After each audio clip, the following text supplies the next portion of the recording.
झुल्किँदा दिन कौतूहलता बर्खाई फाटेको फोटो नजिकै सारी शक्तिशाली हाइकुमा चाहिने बाढी पहिरो बिरानो ठाउँ भनौँ सधैँ सुन्दर विशाल सार तर भिकारी पीडा उकल्छ घन्टी थाहा पाएनन् कि आज हरेक पीडितलाई होच्याउने त फल भएर लटरन के छैन हाम्रो यहाँ युद्ध डर त्रास र चिन्ता स्वर्गको यात्रा भाषा भेष देश हुन्छ मुटुमा बिर्सेर बिर्सिन्नको सम्पूर्णमा नमस्कार। यात्रा रचना गाउने कार्यक्रममा उपस्थित सम्पूर्णमा हार्दिक नमस्कार गर्दै म यो कार्यक्रमलाई विधिवत रूपमा सञ्चालन गर्न गइरहेको छु। यस हाइकु यात्रा कार्यक्रमको सभापतिको आसन ग्रहण गरिदिनु हुन यस हाइकु नेपाल पार्टीका अध्यक्ष बद्री ढकाल हिरामणि सरलाई हार्दिक अनुरोध गर्दछु। आजको यस गरिमामय कार्यक्रमको प्रमुख अतिथिको आसन ग्रहण गरिदिनु हुन नेपाल प्रज्ञा प्रतिष्ठानका सदस्य महानन्द ढकाल सरलाई हार्दिक अनुरोध गर्दछु। त्यसैगरी विशिष्ट अतिथिको आसन ग्रहण गरिदिनु हुन राजकुमार प्याकरेल प्रिन्सिपल सरलाई हार्दिक अनुरोध गर्दछु। अतिथिको आसन ग्रहण गरिदिनु हुन हाम्रो पूर्णिमा साहित्य प्रतिष्ठानका अध्यक्ष डाक्टर पुष्करनाथ रिजालज्यूलाई हार्दिक अनुरोध गर्दछु। त्यसैगरी अतिथिको आसन ग्रहण गरिदिनु हुन हाम्रो पूर्णिमा साहित्य प्रतिष्ठानका सल्लाहकार साहित्यकार सागर गैरेज्यूलाई हार्दिक अनुरोध गर्दछु। अतिथिको आसन ग्रहण गरिदिनु हुन लेखक साहित्यकार छविलाल खड्काज्यूलाई हार्दिक अनुरोध गर्दछु। हाम्रो पूर्णिमा साहित्य प्रतिष्ठानको उपाध्यक्ष देवकी निरौलाज्यूलाई हार्दिक अनुरोध गर्दछु। शान्ति अधिकारीज्यूलाई हार्दिक अनुरोध गर्दछु। उपस्थित हुनुभएका आदरणीय लेखक साहित्यकार सम्पूर्णलाई एकमुष्ट अतिथिको आसन ग्रहण गरिदिनु हुन हार्दिक अनुरोध गर्दछु। नेपालीलाई नेपालको विचित्र माया छ हामी राष्ट्रप्रति। त्यसैगरी अतिथिको आसन ग्रहण गरिदिनु हुन हाम्रो पूर्णिमा साहित्य प्रतिष्ठानका सदस्य चन्द्रावती अधिकारीज्यूलाई हार्दिक अनुरोध गर्दछु। त्यसैगरी अतिथिको आसन ग्रहण गरिदिनु हुन गोरख बहादुर हमालज्यूलाई हार्दिक अनुरोध गर्दछु। परवीन खत्रीज्यूलाई हार्दिक अनुरोध गर्दछु। यस हाइकु यात्रा कार्यक्रमलाई एउटा हाइकु वाचन गरेर विधिवत रूपमा उद्घाटन गरिदिनु हुन आजका प्रमुख अतिथिज्यूलाई हार्दिक अनुरोध गर्दछु। एउटा हाइकु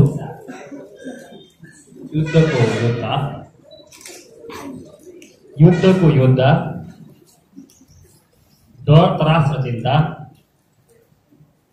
युद्धको योद्धा डर त्रास र चिन्ता स्वर्गको यात्रा। आजको यो कार्यक्रम उद्घाटन भएको यो कार्यक्रम विधिवत रूपमा उद्घाटन भए सँगसँगै हाइकु किन लेखिन्छ, हाइकु कसरी लेखिन्छ, साहित्य प्रतिष्ठानका अध्यक्ष डाक्टर पुष्करनाथ रिजालज्यूलाई हाइकु सम्बन्धी जानकारी गराइदिनु हुन हार्दिक अनुरोध गर्दछु। साहित्यका विभिन्न आकार प्रकारमा ढाल्ने गर्छ जो चाहिँ सबैका लागि आनन्ददायक हुन्छ, सबैका लागि उपयोगी हुन्छ, हृदय आह्लादक हुन्छ। त्यसैले साहित्यका किन साहित्य लेख्ने भन्ने पनि प्रश्न उठ्छ कहिलेकाहीँ, होइन? जीवन जगतलाई बुझ्नका लागि, आत्मिक आनन्दका लागि साहित्य लेख्ने गरिन्छ। र यहाँहरूले पढ्ने गरेका पुस्तकहरूमा पढ्ने गरेका कविताहरू, कथाहरू साहित्य नै हो। गीतहरू सुन्नुहुन्छ, त्यो पनि साहित्यकै एउटा रूप हो। त्यसमध्ये अब हाइकुको प्रसङ्ग छ। यहाँ हाइकु एउटा कविताभित्र पर्ने उपविधा हो। साहित्यका विभिन्न आकार प्रकारका आधारमा यसका विभिन्न प्रकारहरू बाँडिन्छन्। त्यसमध्ये सबैभन्दा सानो कवितालाई चाहिँ हामी लघुतम कविता भन्छौँ। लघुतम कविता अन्तर्गत नै हाइकु पर्ने गर्छ। र त्यसभन्दा अलिकति माथि आयाम संरचना बढ्दै गयो भने लघु कविताहरू हुन्छ, जो चाहिँ हामीले पाठ्य पुस्तकहरूमा पढ्ने कविताहरू भनौँ, यहाँहरूले पढ्ने गरेका कविता अथवा हामीले गाउने राष्ट्रिय गीत यी लघु कविता संरचनामा पर्छन्। त्यस्तै त्योभन्दा अझै आयाम बढ्दै गयो र त्यसले कथाको पनि रूप लियो भने त्यसलाई हामी खण्डकाव्य भन्छौँ, त्यसलाई मध्यम स्तरको कविता भनेर भनिन्छ। र जीवनको सिङ्गो विस्तृत आयामलाई समेट्ने गरी यदि कविता लेखियो भने त्यसलाई बृहत काव्य अथवा चाहिँ महाकाव्य पनि भन्ने हो। हामीले पढ्ने गरेका रामायण महाभारतका नाम यहाँले सुन्नु भएको छ, ती चाहिँ बृहत कविताभित्र पर्छ। छोटोमा यहाँले बुझ्ने भाषामा केही कुराहरू राख्छु। मैले भनिहालेँ कविताका अनेक रूपहरू मध्ये छोटो भन्दा छोटो निकै छोटो कवितामा के पर्दो रहेछ त हाइकु पर्ने रहेछ। र यसमा जम्मा जम्मी 5, 7 र 5 कति भयो जोड्नुहोस् त? 5 जोड्नुहोस्, 7 जोड्नुहोस्, फेरि 5 जोड्नुहोस्। म्याथमा तपाईँ पर्फेक्ट है। ल 17 अक्षरमा यो सिङ्गो कविता रे टुङ्गिहाल्छ, सिद्धिहाल्छ। तपाईँको नाममा पनि अक्षर कतिवटा छन् यसो जोड्नु होला। नाम जोड्दै गऱ्यो भने कतिपयको नामै 17 अक्षर भइसक्छ। तपाईँको नाम जत्रै जत्रै कविता होइन, 17 अक्षरमा टुङ्गिन्छ। यसको संरचना कस्तो हुन्छ भने 3वटा पंक्तिहरू हुन्छन् जम्मा जम्मी। पहिलो पंक्तिमा 5 अक्षर, दोस्रोमा 7 अक्षर र तेस्रोमा 5 अक्षर गरेर जम्मा जम्मी कति भन्नुभएको थियो अघि? 17 अक्षरमा हाइकु टुङ्गिन्छ। र यो हाइकु कविताको खास जन्मभूमि चाहिँ जापानलाई मानिन्छ। जापानीहरू छोटो नै राम्रो, सानो नै राम्रो भन्ने उखानमा एकदम पोख्त छन्। र त्यही भूमिबाट चाहिँ यो हाइकु कविताको जन्म भएको हो। र हाइकुमा खास गरी प्रकृति, जीवन जगतका विविध पक्षहरूलाई समेटिएको हुन्छ। छोटोमा सिङ्गो कविता प्रस्तुत गर्नुपर्ने भएको हुनाले जो पाए त्यहीले हाइकु भनेर त लेख्छन्, तर गतिला हाइकु चाहिँ धेरैले लेख्न सक्दैनन् होइन। अब यहाँ आज हामी राम्रा राम्रा हाइकु सुन्नेछौँ होइन। त्यो हाइकुमा के हुन्छ भने थोरैमा धेरै भन्ने शक्ति हुन्छ। तपाईँ पनि धेरै बोल्नुभन्दा थोरैमा धेरै कुरा बुझाउन सक्ने क्षमता भयो भने त्यो राम्रो मानिन्छ। शब्दका शक्तिहरू 3 किसिमका मानिन्छन्। एउटा सोझो बन्ने, त्यसलाई चाहिँ वाच्यार्थ भन्छ। अलिकति घुमाएर भन्ने, त्यसलाई लक्ष्यार्थ भन्छ। र चाहिँ धेरै नै घुमाएर भन्ने, एकातिर भनिराखेको हुन्छ अर्को 5-6 अर्थ निस्किन्छ एकैपटक, त्यस्तो व्यङ्ग्यार्थ भन्छन्। र हाइकुमा व्यङ्ग्यार्थको प्रधानता भयो भने त्यो उत्कृष्ट हाइकु मानिन्छ है। र यहाँहरूले आज सुनेका हाइकुहरूबाट पनि यसको स्वर कस्तो हुन्छ, यसको संरचना कस्तो हुन्छ, यसको विषय कस्तो हुन्छ भन्ने बारेमा जान्नुहुनेछ। हाम्रो प्रमुख अतिथिज्यू हाइकुको एउटा पुस्तक नै निकालिसक्नु भएको छ। त्यस्तै गरेर आजका कार्यक्रमका अध्यक्षज्यू जसले चाहिँ हाइकुलाई नै बाँकेको हाइकुको नेतृत्व गरिराख्नु भएको छ, हाइकुका विशेषज्ञहरू यहाँ उपस्थित हुनुहुन्छ। उहाँहरूका हाइकुबाट पनि हामीले धेरै कुराहरू बुझ्न सक्नेछौँ। र यदि हाइकुमा प्रकृति, ऋतु आदिलाई जनाउने शब्द परेनन्, त्यसलाई किगो भन्छ। त्यो परेन भने त्यसलाई सेन्यु भनिएको पाइन्छ। यसका पनि विभिन्न संरचना छन् जापानी हाइकुका। ताङ्का भन्ने हुन्छ एउटा, त यो हाइकु मूल खास आधार स्वरूप भनेको हाइकु होइन। र यहाँ मलाई एउटा सानो चुटको पनि दिनुभयो कार्यक्रम सञ्चालकले। तपाईँले छ भने एउटा हाइकु पनि भनिदिनु होला, एउटा दुईटा भनौँ कि नभनौँ लो भन्नुहोस् त है। हाइकुको बारेमा भन्दा पनि हाइकु नै सुनौँ। मेरा त्यति राम्रा हुँदैन। मैले भने नि हाइकु धेरैले लेख्छन्, गतिला हाइकु कमले लेख्छन् भने नि त्यो गतिला हाइकु कम लेख्ने मध्येको मान्छे म पनि हो होइन। राम्रा हाइकु, धेरै राम्रा हाइकु लेख्ने अरू हुनुहुन्छ। मैले ठिकैको कस्तो भने आफै सुन्नु होला र चित्त नबुझे पनि बुझे पनि ताली चाहिँ मार्नु होला है। रक्तिम सूर्य, बिहान उठ्दाखेरिको पूर्वमा हेऱ्यो भने सूर्य रातो देखिन्छ त। यहाँहरू सबैले ड्रेस पनि एउटा एक टिमले रातो लगाउनु छ, एक थरीले पहेँलो, एउटाले ओरेन्ज, केहीले हरियो, निलो, यस्तो धेरै रङ्गी चङ्गिरहेको छ है। हाम्रो लगभग रेनबो छौँ यहाँ। अब मैले भन्दैछु रक्तिम सूर्य, रातै छ रगत्यो। पहिलो पंक्तिमा रक्तिम सूर्य छ, दोस्रो रातै छ रगत्यो, क्रान्तिका कुरा। क्रान्तिकारीहरूले रातका कुरा बढी गर्छ। अर्को यो हाइकु टुङ्गिसक्यो है। अर्को हाइकु म सुनाउँछु। हेमन्त भन्छ डाकेको छु बसन्त, भाग्य को जान्छ। अर्को हाइकु पुसको ठण्डी चैतको घाम सम्झी उडेर मण्डी। धन्यवाद।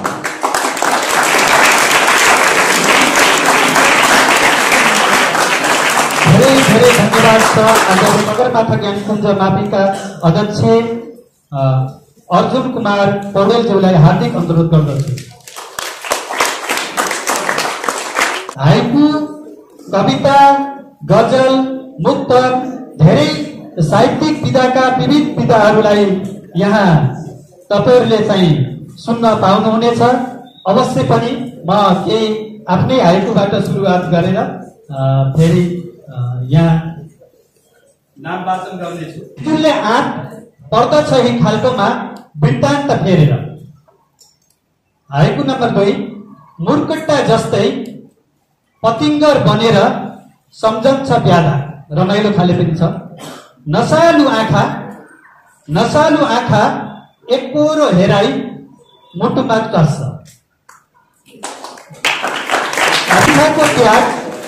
पुर्खाको त्याग अहिलेको नेपाल विकास शून्य। पुर्खाको त्याग अहिलेको नेपाल विकास शून्य। सबैको आशा सरकारी जागिर दुःख अनेक। वृद्धको लौरो छोराछोरीको आशा आश्रमको बासा। चन्द्रावती अधिकारज्यूलाई हार्दिक अनुरोध गर्दछु। माटोको टीका लाउँछु ललाटमा हुँदैन फिका। माटोको टीका लाउँछु ललाटमा हुँदैन फिका। के हो र ज्यान जननी जन्मभूमि स्वर्ग समान। के हो र ज्यान जननी जन्मभूमि स्वर्ग समान। नेतिर खाली उति नसामा बस्दैछ साली। लौन धपाऊ नेपाली बस्तीबाट विदेशी गस्ती। को हुनु साथी प्रहार गर्ने सबै वज्र महान। फल्दैन फल अब हामीसँग भिन्दै आयो। फल्दैन फल भएर लटरनमा मल बिनाको। फल्दैन फल भएर लटरनमा मल बिनाको। ताली पनि अलि ताली पड्काउनु पर्यो है। अत्यन्तै स्वरकी धनी हाम्रो पूर्णिमा साहित्य प्रतिष्ठानकी उपाध्यक्ष आदरणीय दिदी देवकी निरौलाज्यूलाई आफ्नो एउटा गायन सहितको गजल वाचन गरिदिनु हुन, हाइकु भए हाइकु नत्र गजल वाचन गरिदिनु हुन हार्दिक अनुरोध गर्दछु। हाइकु नै सुनाऊ होला। अन्तिममा एउटा गजल सुनाउँला। हाइकु यात्रा विद्यार्थीहरूको माझ टक्क अडियो। हाइकु यात्रा विद्यार्थीहरूको माझ टक्क अडियो। एउटा हाइकु।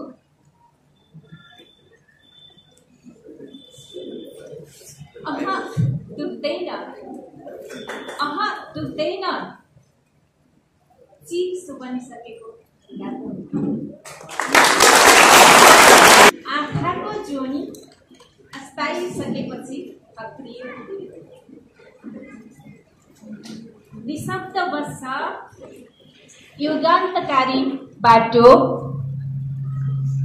सहेर चोट। हत्केला भरि सिस्नो पो फुलेछ पिरती गर्दा। जेठको धरती सूर्य बलेको शिर चिसा सपना। जेठको धरती सूर्य बलेको शिर चिसा सपना। ओइलायो फुलबारी ए परदेसियाऊ। ओइलायो फुलबारी ए परदेसियाऊ। बिदा नजिकै सारी ए परदेसियाऊ। बिदा नजिकै सारी ए परदेसियाऊ। सक्दैनन् गर्न केही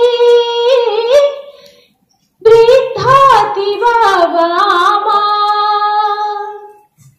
सक्तैनन् गर्न केही वृद्धाति बाबामा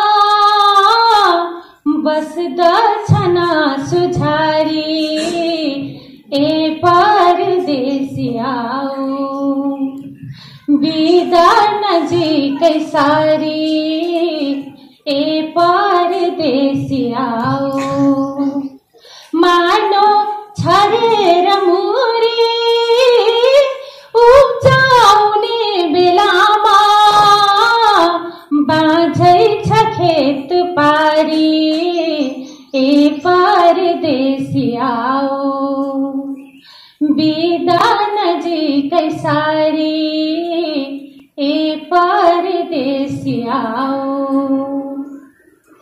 पहिलो झरी पर्दा माटोको सुगन्ध लिनु पहिलो झरी पर्दा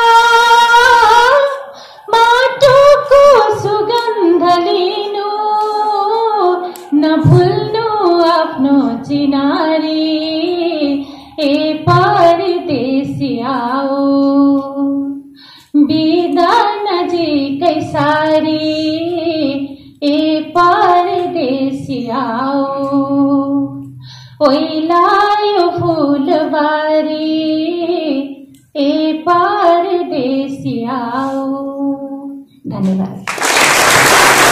रचना वाचन गरिदिनु हुन बाल साहित्यकार अपिल लम्साललाई हार्दिक अनुरोध गर्दछु। बाल ज्योति माविका कक्षा 9 मा अध्ययनरत छात्रा। शीर्षक रहेको छ भूस्वर्ग नेपाल।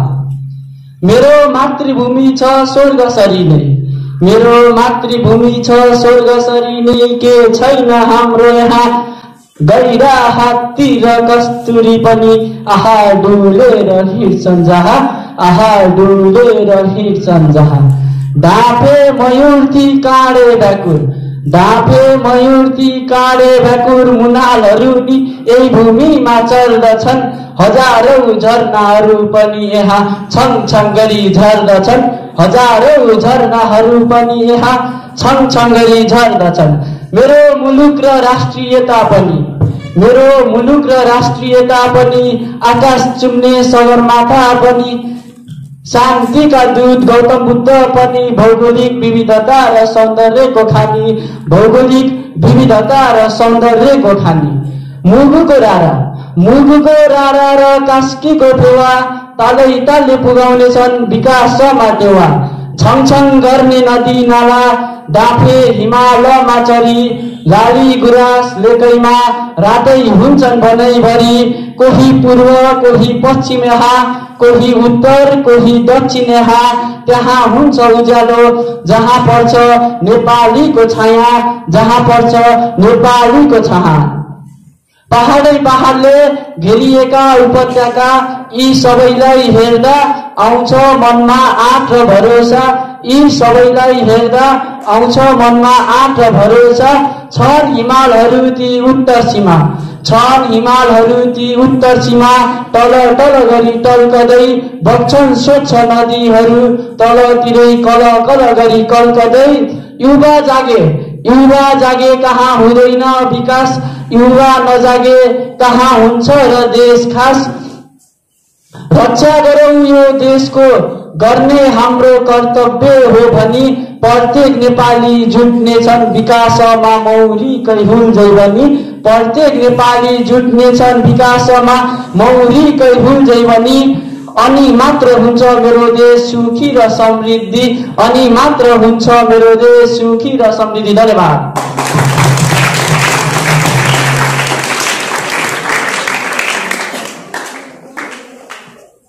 धन्यवाद छ मिठो गद्य कविताका लागि आदरणीय साहित्यकार शान्ति अधिकारीज्यूलाई हार्दिक अनुरोध गर्दछु।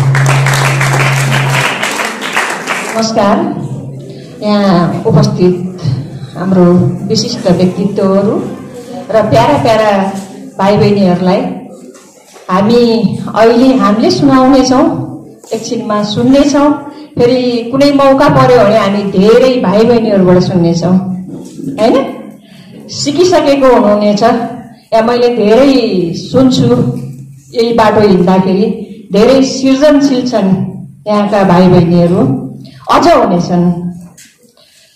म हाइकु सुनाउँछु। झुके नजर गुलाबको बीचमा भमरा बस्यो, झुके नजर गुलाबको बीचमा भमरा बस्यो। उडेछ खुसी परदेशको भूमि रंगीन चहार, चाहिन्न अब वितृष्णाको मैदान तुफानी वर्षा। ढल्किँदा दिन कौतूहलता पर्खाई साँझको दियो, सन्तुष्टि कस्तो प्रेमिल त्यो मिलन समुद्री छाल। म यति नै सुनाउँछु। म मुक्तक सुनाउँछु एक दुईवटा मुक्तक। अन्धकारको दियो माने बल्नै छोडिदियो, अन्धकारको दियो माने बल्नै छोडिदियो। जिन्दगीमा फुल्न अनि फल्नै छोडिदियो।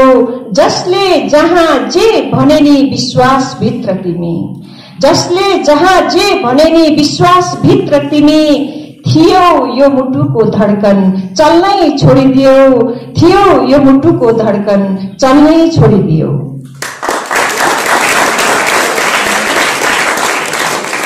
खोली बन्दा यो जिन्दगी प्यास बनिदियो, खोली बन्दा यो जिन्दगी प्यास बनिदियो। माया रूपी धड्कन भित्र श्वास बनिदियो। कसले कहाँ के गरेर विश्वास ध्वस्त पार्न, कसले कहाँ के गरेर विश्वास ध्वस्त पार्न। अकस्मात सुनामीको त्रास बनिदियो, अकस्मात सुनामीको त्रास बनिदियो।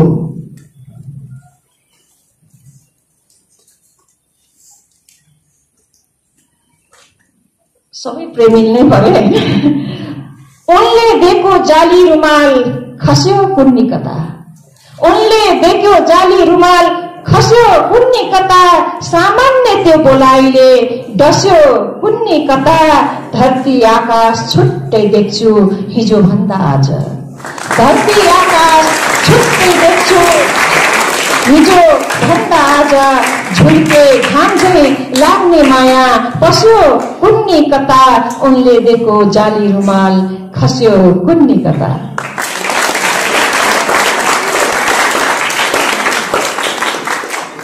अर्को एउटा। शिर काटेर दिँदा पनि पुग्यो भन्ने कोही हुन्न, शिर काटेरै दिँदा पनि पुग्यो भन्ने कोही हुन्न। साँच्चै दुःख पर्यो भने नजिक बन्ने कोही हुन्न।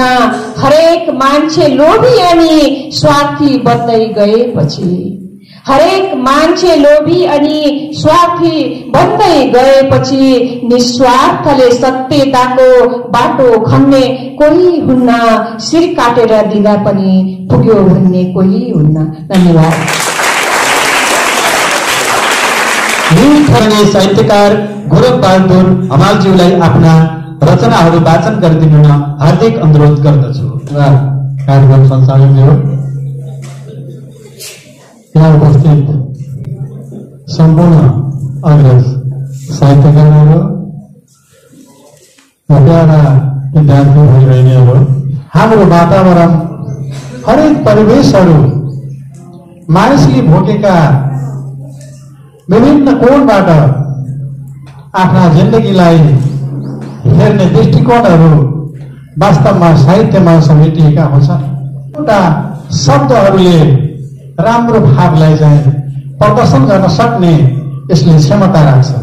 सुरिलो ध्वनि, सुरिलो ध्वनि वनफुलको वासना, सुरिलो ध्वनि वनफुलको वासना, चरीको हर्ष। अर्को सुकुटी साग। यो सागलाई चाहिँ हरियो बेलामा सुकाएर राखेको हुन्छ नि, मासुको सुकुटी अनि साग भनेको होइन। सुकुटी साग किसानको व्यञ्जन सन्तुष्ट मन, सुकुटी साग किसानको व्यञ्जन सन्तुष्ट मन। अर्को एउटा आएको छ, मुखको आहा जनताको बिजोग, मुखको आहा जनताको बिजोग, नेताको भोज। आजको मेरो अन्तिम आएको फाटेको भोटो शरीरको बिजलले कोराको खेती। धन्यवाद। महिना 31 गतेसम्म आइपुग्दा बाँकेबाट प्रकाशित हाइकुहरू यस प्रकार रहेका छन्। पहिलो हाइकु घाम उदाय 2068, लेखक आदरणीय व्यक्तित्व महानन्द ढकालज्यू। ताली पनि पड्काइदिनु होला। अहिले प्रमुख अतिथिको आसन ग्रहण गरिराख्नु भएको छ उहाँले। दोस्रो हाइकु रहेको छ दामको पूजा 2070, बद्री ढकाल हिरामणि। अहिले सभापतिको आसन गरिराख्नु भएको छ। त्यसै गरी तेस्रो हाइकु रहेको छ ओछ्यान बोर्ड अनुभूतिहरू 2070, मङ्सिर, प्रेम प्रकाश मल्ल मधुकर। आदरणीय व्यक्तित्वको लागि पनि ताली पड्काइदिनु होला। त्यसै गरी हाम्रो पूर्णिमा हाइकु विशेषाङ्क 2076, जसमा चाहिँ धेरै साहित्यकारहरूले धेरैभन्दा धेरै हाइकुहरू लेख्नु भएको छ। उहाँ आदरणीय दिदीको हातमा रहेको छ त्यो हाइकु सङ्ग्रह, देखाइदिनु होला। यसका सङ्कलक संयोजक बद्री ढकाल हिरामणि हुनुहुन्छ। त्यसै गरी चन्द्रबिन्दु 2076 हरिचन्द्र ढकालज्यूले लेख्नु भएको छ, उहाँका लागि ताली पड्काइदिनु होला। चटनी 2076 हरिप्रसाद त्रिपाठी, उहाँका लागि पनि ताली पड्काइदिनु होला। प्रतिनिधि हाइको 2077 संयुक्त सम्पादक आदरणीय व्यक्तित्व सागर गैरे। आदरणीय सागर गैरेज्यूलाई उठिदिनु होला। सागर गैरेज्यूले सम्पादन गरेको महानन्द ढकाल बद्री ढकाल हिरामणि। त्यसै गरी हाइकु नम्बर 8 रहेको छ ठेउको 2068, बद्री ढकाल हिरामणि। आदरणीय व्यक्तित्व पार्टीका 2080 छविलाल खड्काज्यू। आदरणीय व्यक्तित्व मलाई नक्साभित्रको देश चाहिन्छ 2069 वैशाख सृजन लम्साल। 36 कविता, 2 गजल, 8 अङ्क, 72 हाइकु भएको जानकारी गराउँदछु। सङ्गम बाबु आरसीलाई आफ्नो रचना वाचन गरिदिनु न हार्दिक अनुरोध गर्दछु। यहाँ उपस्थित हुनुभएको सम्पूर्णमा म बाजुदी विद्यालयको कक्षा 8मा 9मा अध्ययन छात्र सङ्गम राणा छिजीको तर्फबाट हार्दिक नमन व्यक्त गर्दछु। आज म हजुरहरूको सामु एउटा छोटो कविता लिएर उपस्थित भइसकेको छु र मेरो कविताको शीर्षक रहेको छ मेरो देशको परिवेश र मेरो रचना यस प्रकार रहेको छ। पहाडको काखमा हाँसो छरिएको, हिमालको शिरमा स्वाभिमान लेखिएको, तराईको कण कणमा सुनको झल्को, मेरो देशको मुटुमा सारा संसारको पल्को, मेरो देशको मुटुमा सारा संसारको पल्को। हिमाल झल्किन्छ शिरमा हाम्रो, पहाड छ हृदय मनोहर राम्रो, तराईको हरियाली देख्दा स्वर्ग नै हो भन्छन् यहाँ सबै भेट्दा, स्वर्ग नै हो भन्छन् यहाँ सबै भेट्दा। भाषा धर्म जात र भेष विविधतामा एकता विशेष, नेवार थारू राई लिम्बू मगर गुरुङ सबै छन् हिन्दू, मगर लिम्बू सबै छन् हिन्दू। संस्कृति हाम्रो सानो ठुलो, मेला पर्वले भरिएको पुलो, दशैं तिहार र इन्द्र जात्रा मिलेर बन्छौँ हामी साथको यात्रा, मिलेर बन्छौँ हामी साथको यात्रा। सगरमाथा हाम्रो शिरको गहना, लुम्बिनी बुद्धको अमूल्य धन, गङ्गा जमुना बग्छ गीत गाउँदै, काली कोशी कर्णाली नाच गीत गाउँदै, नाच गीत गाउँदै। रारा फेवा बेगनासको छ शान्त सुगन्ध, तालको काखमा छ स्वर्गको सम्बन्ध, तालको काखमा छ स्वर्गको सम्बन्ध। लाली गुराँस फुल्छ पहाडको छातीमा, गौरवले नाच्छ घोरल पहाडको पाखामा, प्रकृतिको यो चित्र अनुपम उपहार। नेपाल बनोस् सधैँ सुन्दर विशाल सार, नेपाल बनोस् सधैँ सुन्दर विशाल सार। तर हामी हिजो टाढा सपना खोज्दै विदेशमा, सपना झै हरायो मेरो देशको रेसमा, सपना झै हरायो मेरो देशको रेसमा। पुर्खाको पसिना रगतले संक्षिप्त भूमि बोलाउँदैछ आज फर्क न तिमी, बोलाउँदैछ आज फर्क न तिमी। हुन सक्छ यहाँ अलिकति दुःख हो, हुन सक्छ यहाँ अलिकति दुःख हो, तर यही नै त छ हाम्रो असली सुख हो, तर यही नै त छ हाम्रो असली सुख हो। फर्कौ आऊ निर्माण गरौँ अब आफ्नो चोखो, फर्कौ आऊ अब निर्माण गरौँ आफ्नै चोखो। सपना बनाउन जुनमा झल्किने हाम्रो लोखो, सपना बनाउन जुनमा झल्किने हाम्रो लोखो। युवाको जोश बुजुर्गको ज्ञान, युवाको जोश बुजुर्गको ज्ञान समुन्नति ल्याउने छ बलियो बाण। संघर्षबाट बनिन्छ देश, विकास गरौँ बनाऊ विशेष, विकास गरौँ बनाऊ विशेष। एकताको शक्ति बनोस् हाम्रो सहारा, एकताको शक्ति बनोस् हाम्रो सहारा। विकासको बाटो होस् अब सहारा, देशले बोलाउँदैछ गरौँ अब बलिदान, देशले बोलाउँदैछ गरौँ अब बलिदान। नेपाल बनोस् संसारकै ठुलो शान, नेपाल बनोस् संसारकै ठुलो शान। धन्यवाद।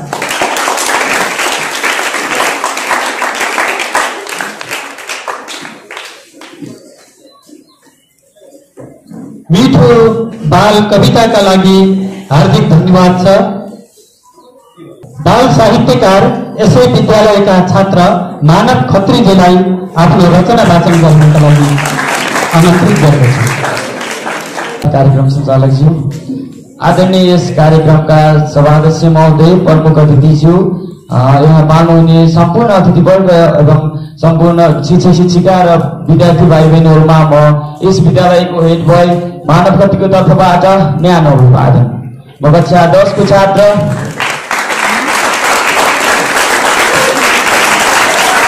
यस हाइकु यात्रा कार्यक्रममा सबैले कविता सुनाउँदा मलाई यो कविता सुनाउने अवसर दिनु भएकोमा म हृदयदेखि नै धन्यवाद दिन चाहन्छु। मेरो भोइस त्यस्तो राम्रो त छैन, तर साथ दिनु होला। मेरो कविताको शीर्षक मेरो देश रहेको छ। जति नै आदि हुरी आए पनि झुकेन मेरो देश, शान्तिको कुरा होस् या युद्धको नै लुकेन मेरो देश। नेपालले जन्मायो आदि कवि भानुभक्त पनि, संसारकै अग्लो हिमाल सगरमाथा नेपालमै छ नि। पर्यटकहरू हेरी रमाउँछन् सगरमाथाको परिवेश, जति सुकै आदि हुरी आए पनि झुकेन मेरो देश। कसैले खुकुरी त कसैले कलम चलाई लेखे घाँसी, अंग्रेजसँगको युद्धमा बलभद्रले बनाइदिए नगवासी। जति नै आदि हुरी आए पनि झुकेन मेरो देश, इतिहासका पान्नाहरूमा गोर्खालीको छ अवशेष। नेपाल अरू देशको अधीनमा नभएको कुरा जान, यो कुरा सुन्नमा हामी नेपालीको छुट्टै छ सान। शान्तिका अग्रदूत बुद्ध जन्माएको हो मेरो देश, अहिले विश्वमा नै शान्ति क्षेत्र बनेको छ विशेष। एकीकरण गरी नेपाल बनाएका पृथ्वीनारायण शाह, अमर छन् है राष्ट्रिय विभूति जनक सीता र राम शाह। सुगौली सन्धिले नेपालीको भावनामा लागेको थियो ठोस, शान्तिका अग्रदूत बुद्ध जन्माएको हो मेरो देश। 7 प्रदेश र 77 जिल्ला मिली बनेको छ मेरो देश। आकाश पातल झुके पनि झुक्दैन है मेरो देश, आकाश पातल झुके पनि झुक्दैन है मेरो देश। जति नै आदि हुरी आए पनि झुकेन मेरो देश, शान्तिको कुरा होस् या युद्धको नै लुकेन मेरो देश। जति नै आदि हुरी आए पनि झुकेन मेरो देश, शान्तिको कुरा होस् या युद्धको नै लुकेन मेरो देश। हस्त धन्यवाद। मिठो रचनाका लागि हार्दिक धन्यवाद छ। अब हामी फेरि हाइकुहरू सुन्नेछौँ। आदरणीय साहित्यकार छविलाल खड्काज्यूलाई आफ्नो रचना वाचन गरिदिनु हार्दिक अनुरोध गर्दछु। आजको यो हाइकु यात्रा रचना वाचन कार्यक्रमका सभाध्यक्ष महोदय, प्रमुख अतिथिज्यू र मञ्चासन सम्पूर्ण व्यक्तित्वहरू र यहाँ उपस्थित सम्पूर्ण भाइ बहिनीहरू, हामी आज हाइकु यात्रा तथा रचना वाचन कार्यक्रम लिएर यो नेपाल एटीएफको स्कुलमा को प्राङ्गणमा आएका छौँ र हामीले यस्तो कार्यक्रमहरू धेरै ठाउँमा थुप्रै ठाउँमा गऱ्यौँ। तर अनुत्पादक ठाउँमा गरिने जस्तो महसुस भएर हामी यो क्षेत्र खोज्दै आएका छौँ। हाम्रो भोलिको कर्णाधार भनेको हाम्रो विद्यार्थी भाइ बहिनीहरू हो। तसर्थ हामीले यहाँको टिमसँग सहकार्य गरेर यो क्षेत्रलाई रोजेका हौँ र यहाँ रहनुभएका हाम्रो साहित्य प्रेमी हाम्रो विद्यार्थी भाइ बहिनीहरूलाई केही लाभ पुग्यो भने त्यो नै हाम्रो भाग्य हामी ठान्दछौँ। र म 5वटा हाइकु वाचन गर्दैछु र अघि यहाँ हाम्रो हाइकुको परिचय गर्ने क्रममा डाक्टर पुष्कर रिजाल सरले भनिसक्नु भएको छ र हाइकु जापानी उत्पादन हो, तर हामी त्यसलाई नेपालीमा नेपालीपन दिइरहेका छौँ र हाइकु हुनको लागि किगो अर्थात् प्राकृतिक शब्द अनिवार्य हुनुपर्छ। यदि त्यो भएन भने सेन्यु हुन्छ भनेर उहाँले भन्नुभएको छ र यसैलाई मैले सिरोपर गर्दै आफ्ना हाइकुहरूलाई लेख्ने अथवा कोर्ने जमर्को पनि गरेको छु र मैले यो सानो बाटिका भन्ने हाइकु पुस्तिका निकालेको छु र यसमा मैले अघि डाक्टर साहबले भने जस्तै केही प्रयोग गरिरहन खोजेको छु र यसमा मैले दाबी गरेको छु। मेरो दाबी मात्रै हो है, यथार्थ के हो यहाँले छानबिन गर्नुपर्नेछ, हेर्नुहुनेछ। किगो युक्त छन् भनेको छु मैले, यहाँ भएका हाइकुमा किगो छ है भनेको छु मैले। र अर्को के भनेको छु भने हाम्रो भाइ बहिनीहरू सबै नेपाली व्याकरण पढ्नुहुन्छ, विभक्ति संयोजक र निपातहरू मुक्त छन् भनेको छु मैले। यसमा ती भेट्नुहुने छैन, मेरो हाइकुमा निपात भेट्नुहुने छैन, संयोजक भेट्नुहुने छैन र विभक्तिहरू भेट्नुहुने छैन। यहाँबाट मुक्त भएर मैले हाइकु लेख्ने एउटा प्रयोग गरेको छु र के कस्तो छ यहाँले सुनिदिनु होला, मनन गरिदिनु होला र मैले यसबाट 5वटा मात्र हाइकु वाचन गर्नेछु। पहिलो हाइकु, हुन त हामी अहिले यो तराईमा छौँ, मेरो हाइकुको प्रतिहरू कियोहरू अलिक पहाडी हुन सक्छन्। ऐसेलु झाङ, थाहा पाउनु भएको छ ऐसेलु भन्ने हो? ऐसेलु झाङ बादक बल्छी काँडा बैशालु नानी। ऐसेलु झाङ बादक बल्छी काँडा बैशालु नानी। अर्को हाइकु, उम्दा रोपार्नी, उम्दा रोपार्नी हिलाम्मे गैरी खेत एक्लो बाउसे। उम्दा रोपार्नी हिलाम्मे गैरी खेत एक्लो बाउसे। अर्को, हिमाली भेग प्राकृतिक कोसेली जीवन बुटी। हिमाली भेग प्राकृतिक कोसेली जीवन बुटी। अर्को, सानो भूगोल विविध परिवेश देश नेपाल। सानो भूगोल विविध परिवेश देश नेपाल। अब अन्तिम, बाढी पहिरो विध्वंसकारी रूप बस्ती बिजोग। बाढी पहिरो विध्वंसकारी रूप बस्ती बिजोग। हस्, धन्यवाद।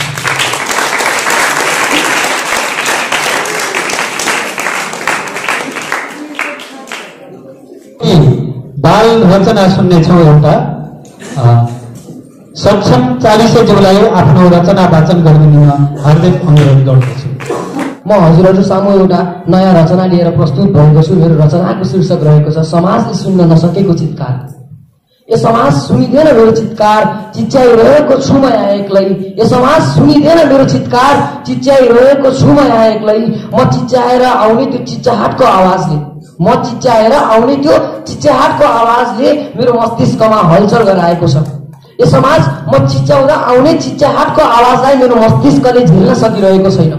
म यति जोडसँग आफूलाई कोसिरहेको छु कि त्यो आवाजले मलाई स्वयंसँग घृणा गर्न बाध्य बनाएको छ। यो समाज सुनिँदैन मेरो चित्कार, म चिच्याइरहेको छु यहाँ एक्लै। यो समाज हरेक पीडितलाई होच्याउने त, यो समाज हरेक पीडितलाई होच्याउने त मेरो दुःखको चित्कार सुन्न किन आएको छैनस्? यो समाज सुनिँदैन मेरो चित्कार, यो समाज सुनिँदैन मेरो चित्कार, आगोको ठुटो सरी बल्झिएको छु म। यो समाज सुनिँदैन मेरो चित्कार, आगोको ठुटो सरी बल्झिएको छु म। यो समाज सुनिँदैन मेरो चित्कार, बादलको पानी सरी अल्झिएको छु म। यो समाजमा आफूलाई यस्तो ठाउँमा महसुस गर्छु, म आफूले आफूलाई यस्तो ठाउँमा महसुस गर्छु जहाँ मेरो चित्कार कोहीले सुन्न सकिरहेको छैन। यो समाज हरेक पीडितलाई होच्याउने त मेरो पीडाको चित्कार सुन्न किन आएको छैनस्? यो समाज सुनिँदैन मेरो चित्कार, आगोको ठुटो सरी बल्झिएको छु म।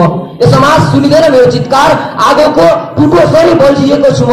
यो समाज सुनिँदैन मेरो चित्कार, पीडाको बादलमा अल्झिएको छु म। धन्यवाद।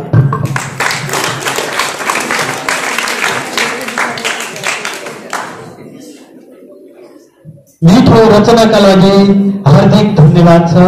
यहाँका रचनाहरू पुरस्कृत बन्दै जाउन्, यहाँलाई शुभकामना छ। अब आदरणीय व्यक्तित्व, यस कार्यक्रमका विशिष्ट अतिथि, यस विद्यालयका प्रिन्सिपल आदरणीय राजकुमार प्याक्रेलज्यूलाई आफ्नो मन्तव्य सहित मिठो रचना वाचन गरिदिनु हुन हार्दिक अनुरोध गर्दछु। धन्यवाद सर।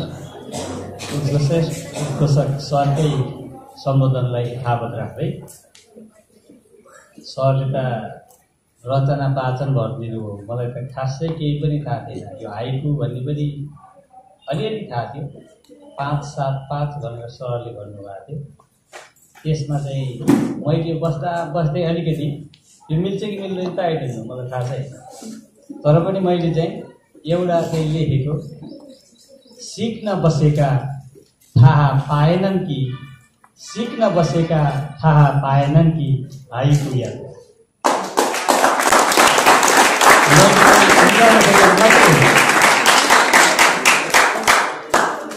यो कार्यक्रममा उपस्थित सम्पूर्णमा यथावत सम्बोधन राख्दै मैले हाम्रो बद्री सरसँग कम्युनिकेसन भएको थियो। लिटरेचर हेज पावर, हाम्रो स्टुडेन्टले थाहा छ, तपाईँहरूले बुझ्नुपर्छ।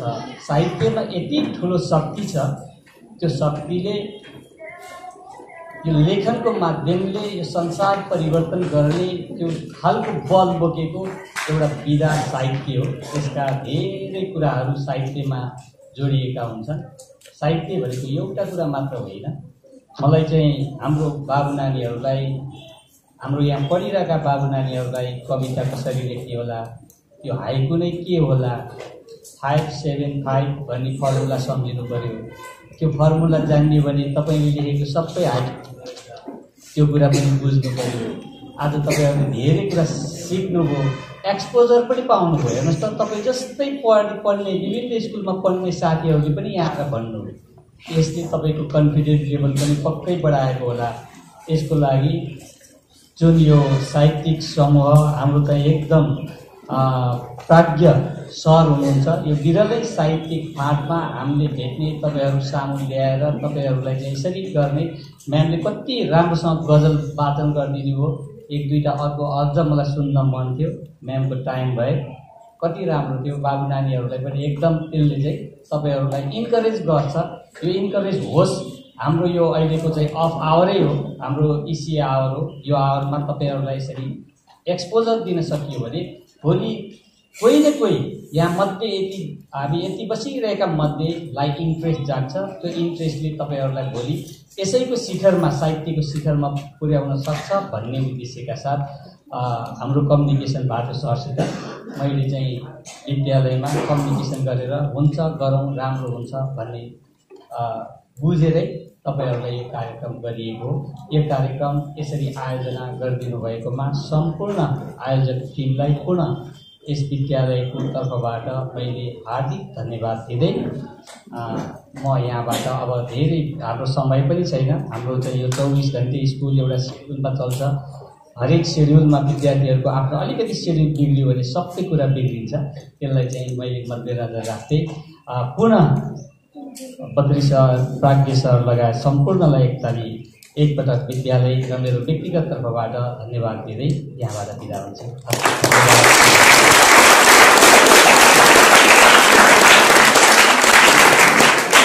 हार्दिक धन्यवाद छ आदरणीय व्यक्तित्वलाई, साहित्यलाई माया गर्नुभयो हाम्रो तर्फबाट पनि यहाँको विद्यालय र यहाँलाई पनि हार्दिक धन्यवाद दिन चाहन्छु। त्यसै गरी आदरणीय व्यक्तित्व हाम्रो पूर्णिमा साहित्य प्रतिष्ठानका सल्लाहकार, धेरै लेख रचना र निबन्ध धेरै थुप्रै लेख्नु भएको छ। आदरणीय साहित्यकार सागर गैरेज्यूलाई साहित्य लेखन किन आवश्यक छ यस सम्बन्धी छोटो आफ्नो मन्तव्य राखिदिनु हुन हार्दिक अनुरोध गर्दछु। धन्यवाद। यस कार्यक्रमका अध्यक्षज्यू, प्रज्ञा प्रतिष्ठान नेपाल प्रज्ञा प्रतिष्ठानका सदस्य माननीय ढकालज्यू, हाइकु केन्द्र बाँकेका अध्यक्ष बद्री ढकालज्यू, पूर्णिमा साहित्य प्रतिष्ठान कोटपुरका अध्यक्ष श्री अहिले भर्खरै डक्टर भएर आउनुभएको छ डाक्टर पुष्कर रिजालज्यू, यस स्कुलका प्रज्यू र यो मञ्चमा बस्नुभएका सम्पूर्ण साहित्यकारहरू, शिक्षक शिक्षिकाहरू र यस कार्यक्रममा उपस्थित हुनुभएका सम्पूर्ण भाइ बहिनीहरू र एपीएफ स्कुल परिवार सबैलाई म सन्ध्याकालीन अभिवादन टक्राउँछु र एकदम खुसी लागेको छ यो भाइ बहिनीहरूको जुन उत्साह उत्सुकता आजको चाहिने एउटा विज्ञान प्रविधिको युगमा एउटा विद्यार्थी पढिरहेको पनि छ र सूचना सञ्चारमा उसले चाहिँ एउटा आफूलाई म्यानेज पनि गर्नुपर्छ, ऊ गेमिङमा पनि रुचि राख्छ, उसले चाहिने एउटा डिजिटल संसारलाई होइन एउटा खेलकुदलाई हरेक कुरालाई म्यानेज गरेर यो पढाइलाई पनि उसले चाहिने जारी राखिरहेको हुन्छ र धेरै स्कुलहरूमा मैले देख्छु एकदम भोग्ने खालको रटन्ते खालको अहिलेको पुस्ताले धेरै रटन्ते भोग्ने कुरा गरिरहेको छ र आफूलाई चाहिने पढाइमा एउटा केन्द्रित गर्न सकिरहेको छैन। त्यस्तो अवस्थामा यस्ता खालका कार्यक्रमहरूले धेरै विद्यार्थीहरूलाई चाहिँ एउटा कसरी चाहिने ध्यान केन्द्रित गर्ने र अन्य पाटाहरू पढाइ बाहेक बाहिरी साहित्य बाहिरी संसारका कुराहरू पनि सिक्न मद्दत गर्दछ। तपाईँहरूलाई अचम्म लाग्यो होला, हाइकु भनेको धेरै साथीहरूले भनिसक्नु भएको छ 17वटा अक्षरहरू। जापानका एकजना बासो भन्ने एउटा साहित्यकार हुनुहुन्थ्यो, सर्जक हुनुहुन्थ्यो। उहाँले जिन्दगीभरि यात्रा गर्नुभयो र उहाँ जहाँ जानुभयो, पहाडमा जानुभयो, नदी देख्नुभयो, समुद्र, पर्वतहरू, जङ्गलहरू, जहाँ पनि जानुभयो र त्यो प्रकृतिलाई उहाँले जस्ताको तस्तै एकदम छोटो, जापानमा के छ भने धेरै कुराहरू लामोसँग भन्नुभन्दा त्यही कुरालाई छोटो कम भन्दा कम शब्दमा र कम भन्दा कम चाहिने ऊर्जामा चाहिने त्यो कसरी अभिव्यक्त गर्न सकिन्छ भनेर यो जापानीहरूले चाहिने यो हाइकु हुक्कु पनि भन्छ, हाइकुको विधा चाहिने उनीहरूले चाहिने यसलाई आविष्कार गरेका हुन्। एकदम महत्त्वपूर्ण कुरालाई तपाईँले दुई पेजमा लेख्नु र त्यही कुरालाई सारमा छोट्याउँदै 2 लाइनमा या 1 लाइनमा समेट्न सक्नु भनेको चाहिने हाइकुको खूबी हो। 2 पेजमा आउने जुन भावहरू हो त्यो भाव चाहिने एउटा शक्तिशाली हाइकुमा चाहिने 17 अक्षरमै त्यो आउँछ र हाइकु भनेको जहिले पनि प्रकृतिको बारेमा लेखिएको हुन्छ र जापानमा हाइकुलाई एकदमै साहित्यको एकदम महत्त्वपूर्ण विधाको रूपमा चाहिँ हेरिने गरिन्छ र नेपालबाट गएका साहित्यकारहरू क्षेत्र प्रताप अधिकारी, अभि सुवेदी जस्ता थुप्रै सर्जकहरूले जो जापान जानुभयो विभिन्न अध्ययनको क्रममा, उहाँहरूले त्यसलाई हाइकुलाई जापानबाट नेपालमा ल्याउनुभयो र नेपाली साहित्यमा यसलाई सार्नुभयो र नेपालमा अहिले नेपालभरि नै सबै ठाउँमा हाइकु लेख्ने गरिएको छ र हाइकुलाई नै केन्द्र मानेर नेपालमा पनि अहिले विभिन्न खालका चाहिने विधाहरू, साइनो लगायतका विधाहरू पनि फस्टाएको छ। हाइकुको सिमिलर नै त्यो खालको फस्टाएको छ। यति भन्दै यो स्कुलमा पूर्णिमा साहित्य प्रतिष्ठानको एउटा अङ्गको रूपमा रहेको हाइकु केन्द्र र पूर्णिमाका सर्जकहरूलाई यहाँहरूले यहाँ आएर आफ्ना कुराहरू राख्ने, आफ्ना सिर्जनाहरू सुनाउने जुन अवसर दिनुभयो यसको लागि हार्दिक धन्यवाद, आभार व्यक्त गर्दै म आफ्नो मन्तव्य टुङ्ग्याउँछु। धन्यवाद। यस कार्यक्रमका प्रमुख अतिथि प्रज्ञा प्रतिष्ठानका सदस्य लेखक साहित्यकार महानन्द ढकालज्यूलाई आफ्नो मन्तव्य राखिदिनु हार्दिक अनुरोध गर्दछु।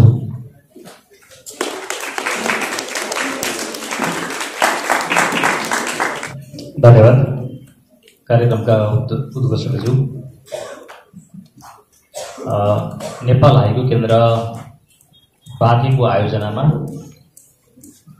हाइकु यात्राको चौथो श्रृङ्खलाका सभाध्यक्षज्यू, हाम्रो पूर्णिमा साहित्य प्रतिष्ठान कोहलपुरका अध्यक्ष आदरणीय डाक्टर पुष्कर रिजालज्यू, यस एपीएफ विद्यालयका आदरणीय प्रिन्सिपलज्यू, हाम्रो पूर्णिमा साहित्य प्रतिष्ठानका उपाध्यक्षज्यू, पूर्णिमा साहित्य प्रतिष्ठानका सल्लाहकार तथा यो क्षेत्रका विशेष गरी कोहलपुरलाई साहित्यिक क्षेत्रमा देशभरि चिनाउनको लागि अहोरात्र खट्नुभएका आदरणीय सागर गैरेज्यू, हाइकुमा निरन्तर रूपमा लागिराख्नुभएका आदरणीय व्यक्तित्वहरू र यस विद्यालयका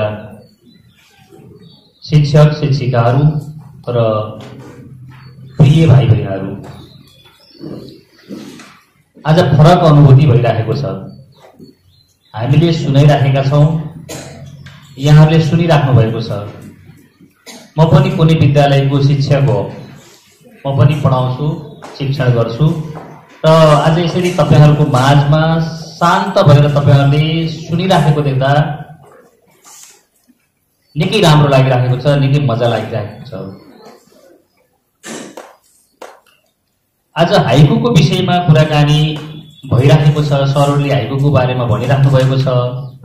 साहित्यका विभिन्न विधाहरू मध्येको कविता विधा, काव्य विधा अन्तर्गत पर्ने यो हाइकु आफैमा केही जटिल विधा चाहिँ हो। छन्द भएको भए तपाईँहरूलाई अलिक सजिलो हुन्थ्यो होला, गद्य कविता केही बुझ्नुहुन्थ्यो होला, त्यो भन्दा पनि अलिक जटिल विधा हाइकु भएको हुनाले कता कता केही अप्ठ्यारो महसुस भएको हुन सक्छ। त्यति हुँदा हुँदै पनि तपाईँहरूले धेरै कुराहरू बुझ्नु भएको छ जस्तो लागेको छ। हाइकु भन्ने बित्तिकै जापानबाट सुरु भएको भन्ने कुरा सायद तपाईँहरूले बुझ्नुभयो।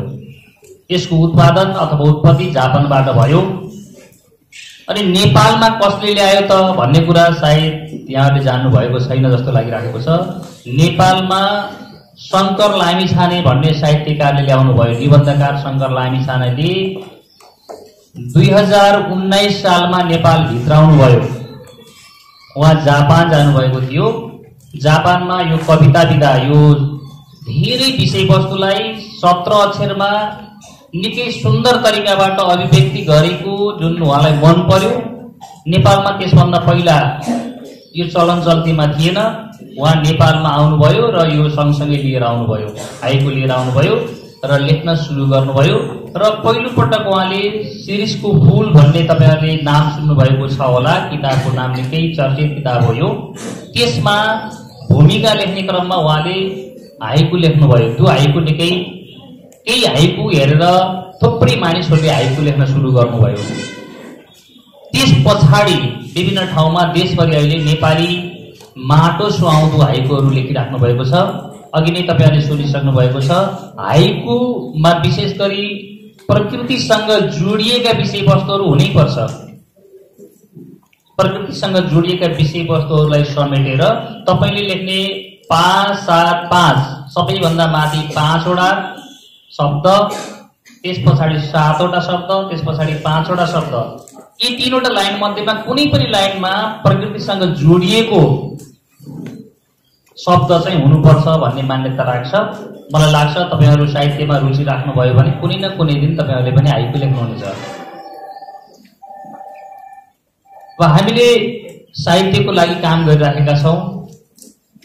यहाँ पनि थुप्रै साहित्यकारहरू जन्मनु भएको छ र जन्मिँदै हुँदै हुनुहुन्छ जस्तो लागेको छ। अघि नै निकै सुन्दर कविता वाचन गर्नुभयो। मैले पत्रिकासँग पनि म सम्बन्धित छु, काम गर्छु, पत्रिकामा पनि काम गर्छु।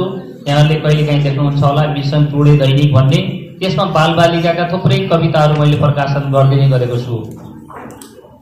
तपाईहरुले यहाँ लेख्नु भएको छ भने मलाई पठाइदिनु होला, तपाईहरुलाई पत्र पत्रिकामा पनि तपाईहरुको कविता प्रकाशन गर्नेछौँ हामी।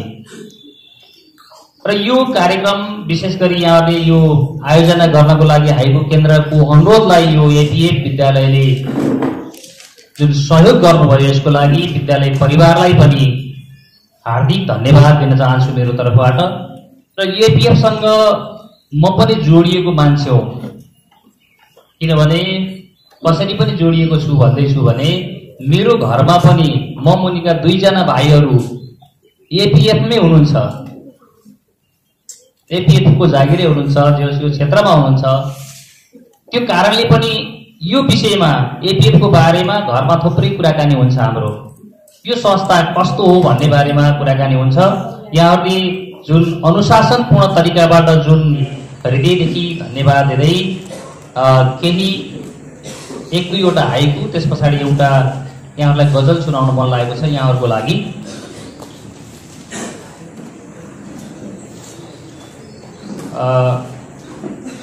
सुरुमा म 1-2 हाइकु सुनाउँछु। एउटा हाइकु। बिरानो ठाउँ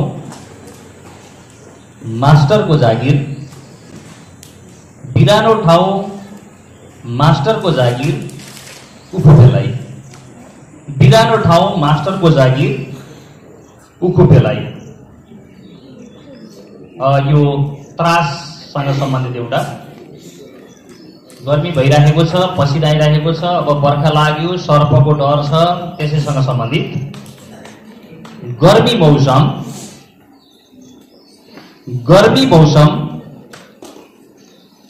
तराईको त्रासदी, गर्मी मौसम तराईको त्रासदी सर्पको खेती, गर्मी मौसम तराईको त्रासदी सर्पको खेती।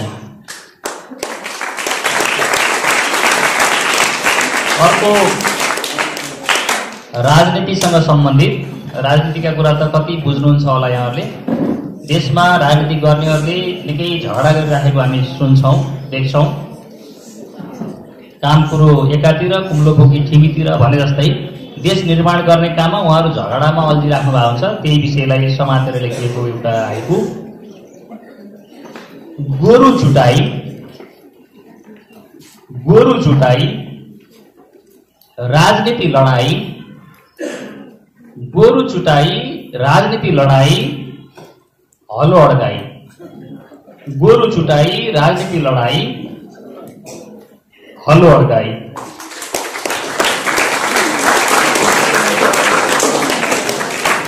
अर्को हाइकु माछा पुछ्रेसँग सम्बन्धित।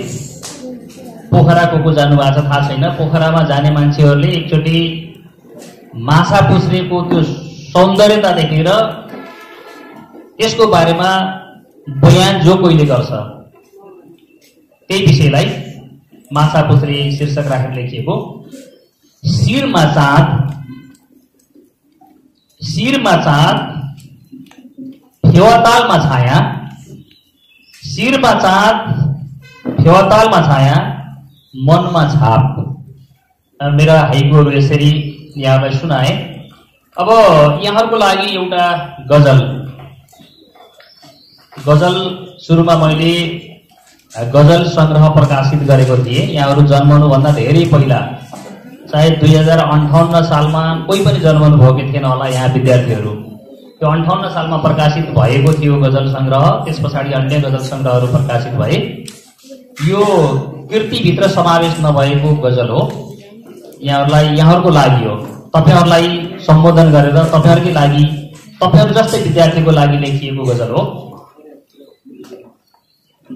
साहस बोकी अघि बढे बास पुरै तिम्रो हुन्छ, पुरा धरती तिम्रो हुन्छ, आकाश पुरै तिम्रो हुन्छ। साहस बोकी अघि बढे बाजा पुरै तिम्रो हुन्छ, पुरा धरती तिम्रो हुन्छ, आकाश पुरै तिम्रो हुन्छ। डगमगाउन सके धरती आकाश पुरै थर्काउँदै, डगमगाउन सके धरती आकाश पुरै थर्काउँदै। गास तिम्रो बास तिम्रो कपास पुरै तिम्रो हुन्छ, पुरा धरती तिम्रो हुन्छ, पुरा आकाश तिम्रो हुन्छ। सीमितको मुठ्ठीभित्र थामिएको स्वतन्त्रता, सीमितको मुठ्ठीभित्र थामिएको स्वतन्त्रता। तताउन सके रगत निकास पुरै तिम्रो हुन्छ, पुरा धरती तिम्रो हुन्छ, पुरा आकाश तिम्रो हुन्छ। अग्रगामी बन तिमी नकमाउ खुट्टाहरू, कहिले पनि नडराउनु होला, खुट्टा नकमाउनु होला। अग्रगामी बन तिमी नकमाउनु खुट्टाहरू, अग्रगामी बन तिमी नकमाउ खुट्टाहरू। हिमाल पहाड तराईको विकास पुरै तिम्रो हुन्छ, पुरा धरती तिम्रो हुन्छ, पुरा आकाश तिम्रो हुन्छ। काँतर बनी शिर सदा झुकाउनेले कहिल्यै पनि, काँतर बनी शिर सदा झुकाउनेले कहिल्यै पनि, काँतर बनी शिर सदा झुकाउनेले कहिल्यै पनि पाउँदैन केही कुरा। स्याबास पुरै तिम्रो हुन्छ, पुरा धरती तिम्रो हुन्छ, आकाश पुरै तिम्रो हुन्छ। अबीर माला सम्मानको रास पुरै तिम्रो हुन्छ, अबीर माला सम्मानको रास पुरै तिम्रो हुन्छ। पाना पाना अनुबन्धित इतिहास पुरै तिम्रो हुन्छ। साहस बोकी अघि बढे बास पुरै तिम्रो हुन्छ, पुरा धरती तिम्रो हुन्छ, आकाश पुरै तिम्रो हुन्छ, पुरा धरती तिम्रो हुन्छ, आकाश पुरै तिम्रो हुन्छ, पुरा धरती तिम्रो हुन्छ, आकाश पुरै तिम्रो हुन्छ। धन्यवाद, नमस्कार। इस कार्यक्रमका प्रमुख अतिथि प्राज्ञ महानन्द ढकालज्यूलाई हार्दिक धन्यवाद व्यक्त गर्दै अब हामी यस कार्यक्रमको अन्त्यतिर आइसकेका छौँ। हाइकु र लेखन र आफ्ना हाइकु सहित यस कार्यक्रमलाई विधिवत रूपमा समापन गरिदिनु हुन आदरणीय हाइकुकार बद्री ढकाल हिरामणिज्यूलाई हार्दिक अनुरोध गर्दछु। धेरै धेरै धन्यवाद प्रकाश सर। आज हाम्रो यस हाइकु यात्रा कार्यक्रमको चौथो श्रृङ्खलामा उपस्थित भएर कार्यक्रमलाई भव्य बनाउन सहयोग गराउने आदरणीय प्राज्ञ महानन्द ढकाल सर, जो चाहिँ बाँकेको पहिलो हाइकुकार हुनुहुन्छ। खास गरी हाइकु लेख्नेलाई हाइकु कवि, हाइकुकार अथवा आइजित भनिन्छ। उहाँ चाहिँ पहिलो घाम उदाय हाइकु लेख्ने कवि हुनुहुन्छ। अहिलेसम्म बाँकेमा 10-11वटा हाइकुका पुस्तकहरू संग्रहहरू निक्लिसकेका छन्। भाइ बहिनीहरूले पुस्तकहरूमा पाठ्यक्रममा पनि थुप्रै कुराहरू पढ्न सक्नुहुन्छ। कविहरू उपस्थित 8 कक्षामा महानन्द सरको एउटा पुस्तक नै छ, महानन्द सरको परिचय, त्यसले व्यक्तित्व लेखिएको छ। 8 कक्षाको जसले हाम्रो गोलपुर किन्नु भएको छ, त्यो पुस्तकमा उहाँको तस्बिर अगाडि प्रत्यक्ष यहाँले देख्नु भएको छ। उहाँ यहाँ अगाडि उपस्थित हुनुभएको छ कार्यक्रमको लागि, उहाँलाई धेरै धेरै धन्यवाद। यसै गरी यस स्कुलका प्रिन्सिपलज्यू र पूर्णिमा साहित्य प्रतिष्ठानका अध्यक्ष, उपाध्यक्ष, कार्यसमिति सदस्यज्यूहरू, सल्लाहकार र साहित्यकारज्यूहरू, विदेश अध्यक्षज्यू र यस स्कुलका स्टाफ साथीहरू र विद्यार्थी भाइ बहिनीहरू, वास्तवमा हाइकु लेख्न निकै जटिल छ। हाइकु आधा अक्षरलाई गनिँदैन, पुरा अक्षरलाई गनेर 5वटा अक्षर पहिलो लाइनमा हुनु पर्यो। सकिन्छ भने त्यहाँ कोकाकी, रोरारी, नोनानी, मोमानी यस्तो विभक्ति नलाग्ने खालको बनाउनु पर्यो। अनि अन्तिममा सकिन्छ भने भर क्रिया पनि नराख्ने खालको हाइकु बनाउनु पर्यो। क्रिया राख्ने, विभक्ति राख्ने गर्दा सिक्लाइटमा गर्दै गरेका हाइकुहरूलाई हामीले त्यसलाई सेन्यु भनेर भन्छौँ, सिक्न लागेको हाइकु भन्छौँ, सिउँडो हाइकु भन्छौँ। तर सिक्दै जाँदा जसरी शिरीषको फुलमा त्यत्रो किताबको बारेमा लेखिएको शिरीष फुल भ्रमर चुम्बनमै ओइली झार्छ, यति लेखा छ। शिरीषको फुल भन्ने मदन पुरस्कार प्राप्त गरेको पारिजातको साहित्यकार पारिजातको पुस्तक तपाईँहरूले यदि लाइब्रेरीमा हेर्नुभयो भने त्यसको भूमिका 3 लाइन लेखेको छ। भ्रमर चुम्बनमै ओइली झार्छ, शिरीष फुल भन्ने छ। भनेपछि त्यसले सारा पारिजातको त्यो कथा के हो भन्ने कुरा त्यहाँ देखाउँछ। यस्तै गरी जति हाइकुहरू छन् ती सबै आफ्नै ढङ्गले बुझ्ने हो, यसको कुनै शीर्षक हुँदैन। शीर्षक राख्ने पनि चलन छ, तर राखेको राम्रो मानिँदैन। मैले लेखेको पहिलो हाइकु मलाई याद भएसम्म आजभोलि बहुविवाह गर्न पाइँदैन, बहुविवाह गर्नेको लागि हो यो। दुईटी बुढी दुईटी श्रीमतीको लागि भनेको, दुईटी बुढी चौकी र अदालत, दुईटी बुढी चौकी र अदालत मेरो हालत। यो पहिलो हाइकु थियो मेरो। अर्को देश छोडेर बाहिर जाने विद्यार्थीहरूको लागि, देश छोड्ने तम्सिनेहरूको लागि। डिबी घोटाला, डिबी घोटाला, डिबी कुनै न्यायपट ढङ्गले डिबी फुल्दैन, राम्रा राम्रा छुट्टिएर लिएर जाने खालको ग्रेडिङ गर्न खोज्दैछ विदेशले। डिबी घोटाला हाम्रा जेठा माइला, मतलब जान्ने डिबी घोटाला हाम्रा जेठा माइला देश निकाला भनेपछि हामीले देश निकाला गर्ने खालको घोटाला खालको त्यो डिबी तपाईँहरूले भर्नुहुन्छ कि भर्नुहुन्न त्यहाँनिर छ। अर्कोमा पूजा गर्ने अलिकति आस्थावान व्यक्तिहरूको लागि जसले पूजा देखाउन खोज्छ त्यसको लागि। गोप्य भिकारी जो पूजा गर्ने व्यक्ति छ, गोप्य भिकारी पीडा वोकल छ घन्टी, गोप्य भिकारी पीडा वोकल छ घन्टी, जो घन्टी बजाउँछन् मन्दिरको त्यसैले वोकल छ पीडा। गोप्य भिकारी पीडा वोकल छ घन्टी, दामको पूजा खोजिरहेछ दाम। अब यी केही मैले सेन्ड्यु जन्ने प्राकृतिक नभएका हाइकुहरू यहाँ भनिरहेको छु, विद्यार्थीहरूलाई सिक्न त्यहीबाट सजिलो हुन्छ। प्रकृति जन्ने प्रकृतिका किगो भएका हावा पानी सूर्य जो वरिपरि प्रकृतिले बनाएका वस्तुहरू राखिन्छ त्यति बेला प्राकृतिक हाइकु र राम्रो हाइकु बन्छ। फेरि जसको क्युरियोसिटी छ, जसले हाइकुको बारेमा सिक्न खोज्नुहुन्छ त्यसको लागि छुट्टै बसेर फेरि एक दिन लिन सकिन्छ। आज प्रिन्सिपल सरले एउटा हाइकु बनाउनु भएको छ, सेन्यु बनाउनु भएको छ नि, मस्त व्यङ्ग्य गरेर सेन्यु बनाउनु भएको छ। यतिले हाइकु त बुझ्न सकिन्न जस्तो लाग्छ। हाइकु बुझ्नकै लागि, लेख्नकै लागि भयो कि भएन भन्नका लागि बसेर हामीले हाइकु लेख्नुपर्छ र कतिपय हाइकुहरू कन्फ्युजन हुने हाइकु पनि हामीमा आइपुग्न सक्छ, त्यति बेला हामी सहयोग गर्ने नै छौँ। हाइकु वास्तवमा टाङ्काबाट सुरु भएको छ। टाङ्का पनि अहिले पनि जापानमा हाइकु स्कुलहरू प्रशस्तै छन्। टुर लिएर गयो भने विद्यार्थीलाई हाइकु लेख्न लगाइन्छ। हाइकु पालो पालो गरेर 5-7-5 एउटाले लेख्ने, 7-7 अर्कोले लेख्ने। 5-7-5 लेखेकोलाई हाइकाई भनिन्छ, 7-7 लेखेकोलाई होक्कु भनिन्छ। एउटा कविले 5-7-5 लेखेर छोडिदिने, अर्को कवि आएर 7-7 लेखिदिने, 7-7 अक्षरका 2 लाइन लेखिदिने। त्यस्तो गर्दा टोटल हाइको चाहिँ त्यसलाई हाइकाई र होक्कुमा परिणत हुँदै गयो। पछि त्यो धेरै शताब्दीसम्म त्यो चलेन। 13औं शताब्दीदेखि 16औं 17औं शताब्दीसम्म त्यो टुटेर पछाडिको 7-7 हटेपछि अगाडिकोलाई हाइको होक्कु छोड्दै गएर दुईटै मिसेर हाइकाई र होक्कु मिसेर हाइको बन्न गएको हो। यो अहिले स्वतन्त्र कविता मानिन्छ। त्यति बेला हाइकाई र होक्कुलाई स्वतन्त्र मानिन्थेन। दुईटा कविहरूले एक अक्षी पालो गर्दै गर्दै कम्तीमा 8वटा कविहरू मिलेर 100वटा स्टान्जा बनाएपछि एउटा टाङ्का अथवा एउटा हाइकाई बन्थ्यो। त्यस्तोलाई हामीले यहाँ निबन्ध जस्तै प्रक्रिया अहिले पनि जापानमा सुरु छ। जापानमा गएका कोही तपाईँहरूको आफन्त हुनुहुन्छ भने उहाँहरूले अझै पनि त्यो पढ्नुपर्छ। अनि हाइकु कक्षा 11-12मा पनि इङ्ग्लिसमा पढ्नुपर्छ। इङ्ग्लिसमा हाइकु लेख्दा त्यसको स्टान्जा गनिन्छ, त्यसको साउन्ड लेभललाई गनिन्छ। अक्षरहरू लेटरहरू काउन्ट हुँदैन, त्यहाँ चाहिँ साउन्ड सिलेबस काउन्ट हुन्छ। सिलेबस अनुसार 5-7-5 सिलेबसमा इङ्ग्लिस हाइकु लेखिन्छ। मैले त्यहाँ अहिले पुस्तक जो दिइरहेको छ हामीले यहाँ कम्तीमा तपाईँले हाइकु सिक्नुहुन्छ भनेर पूर्णिमा विश्राङ्क र प्रतिनिधि हाइकुहरू त्यहाँ 255 जनाका हाइकुहरू छन्। फरक फरक हाइकुहरू छन्, तपाईँले हेर्न सक्नुहुन्छ। र पुरै प्राकृतिक हाइकु लेख्नु भएको छविलाल खड्काज्यूको 2टा बाटीका हाइकु पनि त्यहाँ मैले दिएको छु। र मेरो ठेउको अङ्ग्रेजी र नेपालीमा भएको हाइकु पनि छ। जब त्यो हाइकुहरू यहाँहरूले पढ्नुहुन्छ, यहाँका शिक्षकहरूले सहयोग गर्नुहुन्छ र त्यस पछाडि मात्रै हाइकुको सामान्य लेख्ने बसाइ हामीले गर्नेछौँ। र समय छुट्टिए भन्दा अलि ढिलो भयो, यहाँहरूलाई खाना खाने समय पनि आइसकेको छ। प्रिन्सिपल सरले धेरै पटक हेर्नु भएको छ, टुङ्गाइदिए हुन्थ्यो जस्तो मान्नु भएको छ। मैले कार्यक्रम यति नै टुङ्गाएँ र सबैलाई धेरै धेरै धन्यवाद दिँदै कार्यक्रम समापन भएको घोषणा गर्दछु। धन्यवाद।